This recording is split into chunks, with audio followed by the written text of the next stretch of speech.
দেশের কি অবস্থা তোমার কও? এই চলতেছে কোনো। এখন দোস্ত ওই আমি একটা তো ঘের করতে চাচ্ছিলাম 500 বিঘা মতো। এইটি ঘেরে কি বিদেশে তোর বর্তমান অবস্থা কেমন? বিদেশ তো ভালো। এখন বিদেশ তুমি যদি যেতে চাও তো তোমার নিয়ে যাবো ইটালি। কিরকম খরচ হতে পারে? খরচ ধরো তুমি দোস্ত মানুষ, তোমার কাছে তুমি 10 লাখই দিয়ে নেয়। এর বাড়ি থুয়ে আরে আর জীবনে রিস্ক না নিলে কিছু করা যাবে না দোস্ত। এখানে আমি ঠিক আছে এনে এই মাসে তুমি কয় লাখ টাকা ইনকাম করে জায়গা?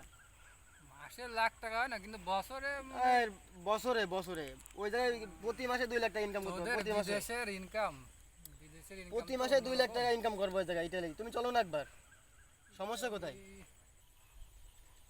রেডি এখন ঘেরে মাসে মাসের হিসাব না বন্ধু, এখানে হচ্ছে তোর বছরে? বছরে, হ্যাঁ বছরে বছরে মানে আনুমানিক কেমন কেমন হয় আর কি? আনুমানিক দেখাচ্ছে তোর 2-3 লাখ টাকা থাকে এরকম।